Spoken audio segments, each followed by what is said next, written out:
اللہ اللہ اللہ اللہ۔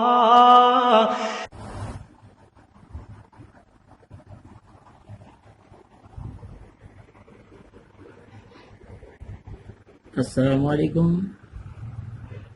Chemistry lecture number 2 میں طلباء کو خوش آمدید کہتا ہوں۔ آج کا یہ لیکچر میٹر کے بارے میں ہے۔ جیسا کہ میں نے آپ طلباء کو اپنے کیمسٹری کے فرسٹ لیکچر میں کیمسٹری کا ایک اسکیچ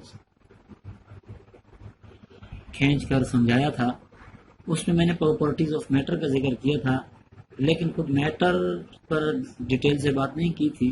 تو آج کے اس لیکچر میں میٹر کو ایک اسکیچ کی صورت میں آپ کے سامنے لاؤں گا، تو آپ کو کافی آسانی ہوگی کہ اوور آل میٹر کی کتنی قسمیں ہیں، کس طرح اس کو کیٹیگرائز کیا گیا ہے، یا ان کو کس طرح کلاسیفائڈ کیا گیا ہے۔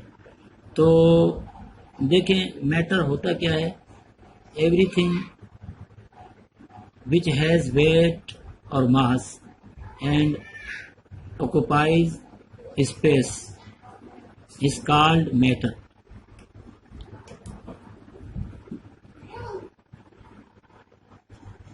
ہر وہ چیز جو وزن رکھتی ہے یا کمیت رکھتی ہے اور جگہ گھیرتی ہے، ہم اسے مادہ کہتے ہیں۔ تو ہمارا جسم، ہمارے ارد گرد جو موجود چیزیں ہوتی ہیں، ہمارے ارد گرد جتنی بھی چیزیں موجود ہوتی ہیں اکثر میٹر ہوتی ہیں، مادہ ہوتی ہیں۔ ہمارے جسم کے علاوہ ہمارے گھر کا سامان، ہمارے اسکول کا سامان، مثال کے طور پہ چیئرز ہیں، ڈیسک ہیں، ہمارے کمرے کی والز، دیواریں ہیں، اور ان پر لگا ہوا مختلف قسم کے جو کلر کیمیکلز ہیں، وہ سارے میٹر ہیں۔ اور گھر کے اندر جو یوٹینسلز ہوتے ہیں یہ بھی میٹر ہوتے ہیں۔ اور ایئر، ہوا، جس کے بغیر ہمارا جینا، لائف پاسبل نہیں ہوتی، یہ ہوا بھی میٹر ہی ہے۔ بعض اوقات اسٹوڈنٹ سمجھتے ہیں کہ شاید جو ایئر ہے یہ میٹر نہیں ہے، یہ کچھ اور چیز ہے۔ تو ایئر بھی میٹر ہی کی ایک قسم ہے، ٹائپ ہے۔ تو ارد گرد ہماری جو چیزیں موجود ہوتی ہیں وہ زیادہ تر میٹر ہوتی ہیں، اور اس میں ہمارا اپنا جسم بھی شامل ہے، خیال رکھیے گا۔ اور جس طرح میٹر ایٹموں سے بنا ہوتا ہے، اس طرح ہمارا جسم بھی ایٹموں سے بنا ہوتا ہے۔ اور بعض اوقات اس میں سوال کرتے ہیں کہ سر وہ بایولوجی والی ٹیچر یا بایولوجی والے ٹیچر ہمیں بتاتے ہیں کہ لیونگ باڈی سیل سے بنی ہوتی ہیں، اور آپ کہہ رہے ہیں ایٹم سے بنی ہوتی ہیں۔ تو چلو اس پر بھی انشاءاللہ ہم کسی لیکچر میں بات کریں گے۔ دونوں باتیں اپنی اپنی جگہ درست ہیں۔ تو میٹر کو کس طرح کیٹیگرائز کیا جاتا ہے، تو پہلے ہم اس طرف چلتے ہیں۔ دیکھیں میٹر کی جو بیسک کائنڈس ہیں وہ 2 ہیں، pure matter, impure matter. Pure matter کا مطلب خالص مادہ، اور امپیور میٹر کا مطلب ہے ناخالص مادہ۔ اب پیور میٹر کی بھی پھر 2 قسمیں ہو جاتی ہیں، ایک ایلیمنٹ، ایک کمپاؤنڈ، یعنی عناصر اور مرکبات۔ عناصر اور مرکبات دونوں کو پیور سمجھا جاتا ہے، اور اس کے علاوہ جو ایلیمنٹس ہوتے ہیں، مٹیریل ہوتا ہے، وہ پیور نہیں کہلاتا، کیمسٹری میں امپیور کہلاتا ہے۔ امپیور میٹر کی بھی 2 قسمیں ہو جاتی ہیں، مونوفیز اور سولوشن، یعنی یا تو انہیں مونوفیز کہا جاتا ہے یا پھر سولوشن کہا جاتا ہے، اور دوسری قسم اس کی پولی فیز ہے۔ پولی فیز کی جگہ میں نے یہاں کوشچن مارک ڈالا ہوا ہے، یہ اس لیے لکھا ہے کہ پولی فیز کی کائنڈس بیان کرنا ممکن نہیں، وہ انکاؤنٹیبل ہے، اور بہت زیادہ امپورٹنٹ بھی نہیں ہے یہ کہ ہم اس کی زیادہ کائنڈس میں جائیں۔ البتہ یہ جو مونو فیز ہے، یہی جسے ہم سولوشن بھی کہتے ہیں، اس کی جو کائنڈس ہیں یہ امپورٹنٹ ہیں، تو ہم ان کی طرف جاتے ہیں۔ نام کی حد تک ڈیٹیل میں نہیں جا سکتے فی الحال۔ تو اس کی بھی 3 قسمیں ہو جاتی ہیں، saturated solution, unsaturated solution, super saturated solution. Mono phase اور سولوشن کا مطلب کیا ہے، یہ مونو کا کیا مطلب ہے؟ اردو میں ہم مونو فیز کو یک فیزی محلول کہتے ہیں، اور یک کا مطلب ایک ہے، یعنی جب 2 یا 2 سے زیادہ چیزیں آپس میں وداؤٹ کیمیکل ریئیکشن مکس ہو جائے تو پھر جو چیز بنتی ہے ہم اسے امپیور میٹر کہتے ہیں. اب اس کی دو قسمیں ہو جاتی ہیں. جیسے آپ سالٹ کو لے لیں اور سینڈ کو لے لیں، نمک اور ریت کو لے کے مکس کر دیں آپس میں، ویسے ہی ایک چھوٹا سا برتن کوئی بھی لے لیں، چائنا ڈش لے لیں یا گلاس لے لیں یا کوئی پلیٹ لے لیں، اس میں نمک اور ریت ملا لیں تو مکس تو ہو جائیں گے وہ کسی حد تک، لیکن آپ دیکھیں گے دونوں الگ الگ فیل ہو رہے ہوں گے، آپ کو آنکھوں سے نظر آ رہے ہوں گے دونوں کے پارٹیکل ذرات. تو مکس ہونے کے بعد بھی وہ آپس میں کیمیکل ریئیکشن نہیں کرتے، تو یہ مکسچر بن گیا دو چیزوں کا. تو امپیور میٹر اصل میں ہوتا ہی مکسچر ہے، اس لیے اس کا دوسرا نام مکسچر بھی ہے، آمیزہ، اردو میں آمیزہ کہتے ہیں. تو اب یہ جو میں نے اگزامپل دی ہے یہ مونو فیز مکسچر کی نہیں ہے، یہ پولی فیز میں آ جاتا ہے، یعنی اس کی ایک سے زیادہ فیز ہو جاتی ہیں ود ریسپیکٹ ٹو کلر. یعنی اس میں ایک جو سالٹ ہے وہ وائٹ کلر کا ہے اور سینڈ جو ہے وہ برونش یا یلوش کلر کی ہوتی ہے. تو اس طرح اس میں دو کلر آ جاتے ہیں اور الگ الگ دونوں پارٹیکلز ہم فیل کر سکتے ہیں، دیکھ سکتے ہیں. مونو فیز کی خاص بات یہ ہوتی ہے کہ اس میں ہم اس کے جو کمپوننٹس ہیں ان کو الگ الگ آنکھوں سے دیکھ کر ہم فیل نہیں کر سکتے. مثال کے طور پہ سالٹ کو آپ پانی کے اندر مکس کر دیتے ہیں اچھی طرح، تو اب جو چیز بنتی ہے وہ مونو فیز ہو جاتی ہے، وہ پورے کا پورا ایک جیسا نظر آتا ہے ہر جگہ سے. آپ وہ نیچے سے چمچ کے ذریعے نکال لیں پانی، اوپر سے لے لیں، وہ سارے کا سارا پانی ایک جیسا ہوگا. دیکھنے میں اس میں ہمیں سالٹ الگ نظر نہیں آتا اور پانی الگ نظر نہیں آتا. ہر پوائنٹ میں، ہر قطرے میں، ہر ڈراپ میں سالٹ بھی ہوتا ہے اور واٹر پانی بھی موجود ہوتا ہے. یہ ایک ہی حالت میں ہے، تو ایک حالت میں ہونے کی وجہ سے ہم اسے مونو فیز کہتے ہیں اور اس کا دوسرا نام سولوشن یا محلول رکھا گیا.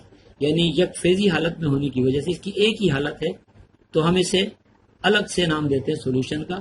تو ایسے جتنے بھی مکسچر ہیں جن کی ایک ہی حالت ہوتی ہے دیکھنے کے لحاظ سے وہ سولوشن بھی کہلاتے ہیں. سولوشن کی پھر یہ تین قسمیں ہو جاتی ہیں. سیچوریٹڈ کا مطلب یہ ہے کہ جو زیادہ کوانٹٹی والا اس میں کمپوننٹ ہے وہ ہم اسے سولوینٹ کہتے ہیں. اب سولوینٹ میں جو کم کوانٹٹی میں چیز ملائی گئی ہے وہ سولیوٹ ہے. تو سولیوٹ اس میں اپنی میکسیمم کوانٹٹی میں ڈیزولو نہیں ہے سولوینٹ میں، یعنی پانی کے اندر اگر آپ نمک ملائیں اور وہ مزید بھی ملنے کے قابل ہو تو ایسے سولوشن کو ہم سیچوریٹڈ کہتے ہیں. اس پر ڈیٹیل سے بات انشاءاللہ الگ چیپٹر میں ہوگی، سولوشن والے چیپٹر میں. اور انسیچوریٹڈ، سوری میں نے یہاں ایک مسٹیک کر لی، ریئلی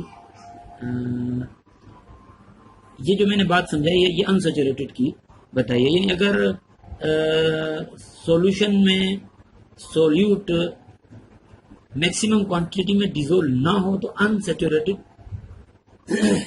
سولوشن بنتا ہے، اور اگر وہ میکسیمم کوانٹٹی میں سولیوٹ ڈیزولو تو سیچوریٹڈ بن جاتا ہے. یعنی اگر نمک پانی میں میکسیمم کوانٹٹی میں ڈیزولو ہو اور مزید ملنا بند ہو جائے تو ایسی سولوشن کو ہم سیچوریٹڈ سولوشن کہیں گے. اور اگر ابھی کنٹینیوس مزید اس میں مکس ہوتا جا رہا ہے اور اپنا آپٹیمم پوائنٹ، میکسیمم پوائنٹ نہیں آیا، تو اینڈ پوائنٹ نہیں آیا، تو اب سولوشن انسیچوریٹڈ ہے. اور سپر سیچوریٹڈ سولوشن جو ہے یہ سیچوریٹڈ سے بھی اس میں سولیوٹ کی کوانٹٹی زیادہ مکس ہو جاتی ہے. وہ کیسے ہوتی ہے وہ الگ بحث ہے، لیکن یہ ذہن میں رکھیے گا کہ سپر سیچوریٹڈ سولوشن میں سیچوریٹڈ سولوشن سے زیادہ سولیوٹ مکس ہوتا ہے. یعنی مثال کے طور پر اگر سولیوٹ چینی ہے تو وہ شوگر جو ہے سیچوریٹڈ کنڈیشن سے زیادہ مکس کر دی جاتی ہے، تو وہ سپر سیچوریٹڈ سولوشن بن جاتا ہے. تو اصل میں اس میں پہلی کنڈیشن انسیچوریٹڈ ہے، دوسری سیچوریٹڈ اور تیسری سپر سیچوریٹڈ کائن آ جاتی ہے.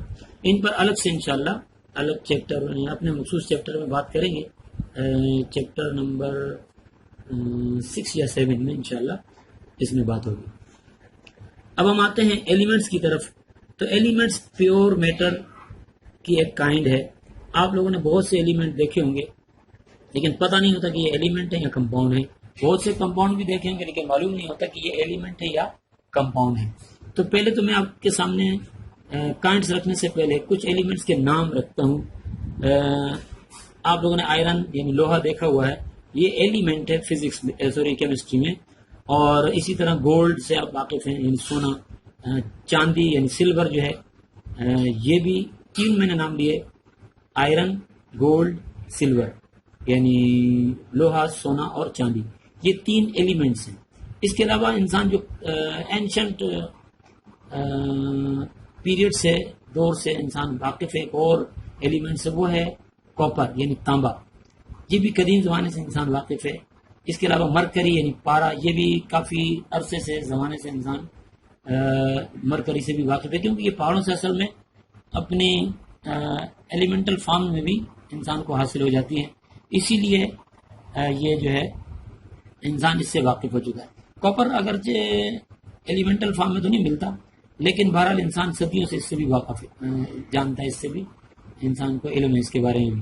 تو اس طرح آپ کے سامنے میں نے 4 ایلیمنٹ لائے، ایک آئرن، گولڈ، کاپر اور سلور، یعنی لوہا، سونا، چاندی اور تانبا۔ اس کے علاوہ ایک اور ایلیمنٹ ہے جو بہت ہی عام ملتا ہے لیکن لوگوں کو پتہ نہیں ہوتا، اور وہ ہے کاربن یعنی کوئلہ۔ کوئلہ اصل میں ایلیمنٹ ہے اور اس کو ہم سائنس میں، کیمسٹری میں کاربن سمجھتے ہیں۔ اور اس کے علاوہ بھی ایک نام آپ لوگوں نے جانا پہچانا ہے، آپ لوگوں کے لیے، سب کے لیے، آکسیجن، یہ بھی ایلیمنٹ ہے۔ ہوا میں آکسیجن نہ ہو تو جتنی بھی لیونگ باڈیز ہیں ان کے لیے زندہ رہنا ناممکن ہو جاتا ہے۔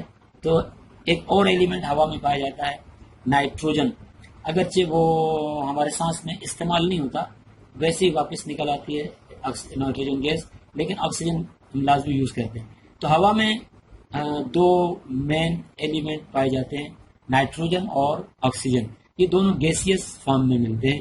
مرکری جو میں نے نام لیا تھا، پارا، یہ گیسیس فارم میں ہوتا ہے، گیسی حالت میں ہوتا ہے، اور باقی جو 4 میں نے نام لیے تھے وہ سولڈ فارم میں ہوتے ہیں۔ تو اس طرح آپ کے سامنے کئی ایلیمنٹ آ گئے۔ اب سوال یہ ہے کہ ایلیمنٹ ہوتے کیا ہیں، تو زیادہ ڈیٹیل میں اس وقت میں نہیں جا سکتا۔ ایلیمنٹ کی خاص بات یہ ہے کہ ایلیمنٹ کے جتنے بھی ایٹم ہیں، کسی ایک ایلیمنٹ کے سارے ایٹم ایک جیسے ہوتے ہیں۔ کس لحاظ سے؟ کلر کے لحاظ سے ایک جیسے ہوتے ہیں، ایک بات، اور اس کے علاوہ اٹامک نمبر کے لحاظ سے ایک جیسے ہوتے ہیں۔ یہ 2 مین چیز سمجھ لیں، کلر، اٹامک نمبر، اور اس کے علاوہ اگر شیپ کی بات کر لیں تو اس کی شیپ بھی ایک جیسی ہوتی ہے، اور عام طور پر سائز بھی کافی حد تک ایک جیسا ہوتا ہے۔ کسی ایک ایلیمنٹ کے سارے ایٹم بہت حد تک ایک جیسے ہوتے ہیں، البتہ ایک ایلیمنٹ کے مختلف قسم کے ایٹم بھی ہوتے ہیں، اس پر ہم انشاءاللہ الگ سے بات کریں گے، ہم انہیں آئسوٹوپ کہتے ہیں۔ اور کمپاؤنڈ کو ہم کیوں الگ کرتے ہیں، دوسری کیٹیگری میں ڈالتے ہیں کہ کمپاؤنڈ میں اصل میں ایلیمنٹ، کئی قسم کے ایلیمنٹ سے کمپاؤنڈ وجود میں آتا ہے، تو اس میں ایٹم بھی کئی قسم کے ہوتے ہیں۔ اذان شروع ہو گئی ہے، انشاءاللہ اذان کے بعد لیکچر شروع کروں۔ تو میں کمپاؤنڈز کے بارے میں بات کر رہا تھا، تو کمپاؤنڈز کے حوالے سے میں نے آپ کو بتایا تھا کہ کمپاؤنڈز میں ایک قسم کے ایلیمنٹ نہیں ہوتے، کمپاؤنڈ کم از کم 2 قسم کے ایلیمنٹ سے وجود میں آتا ہے۔ تو اور اس کی خاص بات یہ ہوتی ہے کہ ایلیمنٹ فزیکلی آپس میں کمبائنڈ نہیں ہوتے، جس طرح میں نے مکسچر میں آپ لوگوں کو بتایا تھا کہ مکسچر میں 2 یا 2 سے زیادہ چیزیں آپس میں مکس تو ہوتی ہیں لیکن کیمیکل ریئیکشن نہیں کرتی، ہم انہیں الگ سے فیل کر سکتے ہیں، بعض اوقات وہ ڈائریکٹ ہی نظر آ جاتی ہیں، کبھی ان کو ٹیسٹ کے ذریعے فیل کر لیتے ہیں کہ اس میں الگ الگ جو ہے کمپوننٹس موجود ہیں۔ جیسے پانی میں اگر نمک موجود ہو تو پانی کو ہم چکھ کر بتا سکتے ہیں کہ اس میں نمک آلریڈی موجود ہے، تو اس طرح اس کا ایک کمپوننٹ ڈائریکٹ پتہ چل جاتا ہے اگرچہ آنکھوں سے نظر نہیں آتا۔ تو یہ فزیکل کمبینیشن ہوتی ہے امپیور میٹر، جبکہ کمپاؤنڈ اصل میں کیمیکل کمبینیشن ہوتی ہے مختلف قسم کے ایلیمنٹس کی، کم از کم 2 ایلیمنٹس آپس میں کیمیکلی کمبائن ہو جائیں تو کوئی نہ کوئی کمپاؤنڈ وجود میں آتا ہے۔ تو اب ہم کمپاؤنڈ کی ایک اور خاص بات یہ ہوتی ہے کہ جب ایلیمنٹس کیمیکلی آپس میں کمبائنڈ ہو جاتے ہیں تو ان کی اپنی جو پراپرٹیز ہیں، انڈیویجول انفرادی خصوصیات ان کی ختم ہو جاتی ہیں، اور ایک جو نئی چیز وجود میں آتی ہے اس کے اندر ایک پراپرٹیز کا ایک نیا مجموعہ سامنے آ جاتا ہے، اور خصوصیات کا ایک نیا مجموعہ ان کے اندر پیدا ہو جاتا ہے۔ تو اس پر الگ سے انشاءاللہ بات کروں گا کمپاؤنڈز پر۔ فی الحال میں کیٹیگریز کے حوالے سے بات کرنا چاہتا ہوں کہ پھر تاکہ آپ کے سامنے ایک میٹر کا اسکیچ آ جائے۔ تو کمپاؤنڈز کی پھر کئی قسمیں ہو جاتی ہیں، ionic compound, covalent compound, coordinate covalent compound, یہ 3 قسمیں ہو جاتی ہیں اس کی۔ ان پر مختلف چیپٹروں میں انشاءاللہ ڈیٹیل سے بات ہوگی۔ کوولنٹ کمپاؤنڈ کی بھی دو قسمیں ہو جاتی ہیں، پولر کوولنٹ کمپاؤنڈ اور نان پولر کوولنٹ کمپاؤنڈ، اور پھر ان دونوں کی بھی دو قسمیں ہوتی ہیں۔ غصہ تو نہیں آ رہا بچوں؟ یار کیا کروں، آپ لوگوں کو میں مزے سے پڑھا رہا ہوں، انشاءاللہ آپ لوگوں کو مزہ آئے گا کہ یہ کس طرح جو ہے میٹر آپس میں ریلیٹڈ ہے مختلف قسم کے، اور ان کو کس طرح کیٹیگرائز کیا جاتا ہے۔ بس بات ختم ہونے والی ہے۔ تو دیکھیں ان دونوں کی بھی پھر دو قسمیں ہیں، آرگینک پولر کوولنٹ کمپاؤنڈ اور ان آرگینک نان پولر کوولنٹ کمپاؤنڈ۔ اور پھر مزید ان میں بھی کیٹیگری ہے اوپن چین آرگینک کمپاؤنڈ، کلوز چین آرگینک کمپاؤنڈ۔ اوپن چین اور کلوز چین پر تھوڑی سی بات کروں گا۔ آرگینک کمپاؤنڈ میں کاربن کے ایٹم لازمی پائے جاتے ہیں، اور خاص بات یہ ہوتی ہے کہ کاربن کے ایٹم آپس میں ہی ملتے چلے جاتے ہیں اور ایک چین وجود میں آ جاتا ہے، زنجیر وجود میں آ جاتی ہے۔ تو کبھی یہ زنجیر اس طرح کی ہوتی ہے کہ اس کا کوئی سرا نہیں ہوتا، وہ ایک رنگ کی صورت میں پائی جاتی ہے، کاربن کے ایٹم ایک رنگ کی صورت میں آپس میں جڑے ہوئے ہوتے ہیں۔ تو اور کبھی یہ یعنی کھلی زنجیر کی طرح ہوتے ہیں، تو انہوں نے اوپن چین کمپاؤنڈ کہتے ہیں۔ پھر اور کبھی یہ جب ان کا کوئی سرا نہیں ہوتا اور کاربن کے ایٹم پورے دائرے میں آپس میں مل جاتے ہیں، یعنی ایک کلوز چین کی صورت میں، تو پھر ہم ایسے کمپاؤنڈ کو کلوز چین کمپاؤنڈ کہتے ہیں، یعنی کلوز چین آرگینک کمپاؤنڈ۔ تو پھر ان سب کی مزید قسمیں ہیں، یعنی اوپن چین کی بھی قسمیں ہیں، کلوز چین کی بھی قسمیں، اس طرح یہ مزید لمبا ڈیٹیل ہو جاتا ہے۔ تو آپ کے سامنے ایک کلیئر اسکیچ آ چکا ہے کہ کس طرح میٹر کو کیٹیگرائز کیا جاتا ہے۔ امید ہے آپ کو مزہ آیا ہوگا۔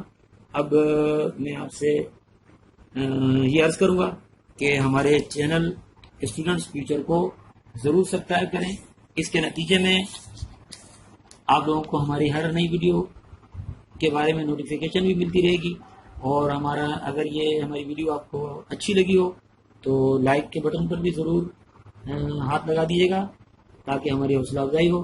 اب اجازت چاہوں گا، اللہ حافظ۔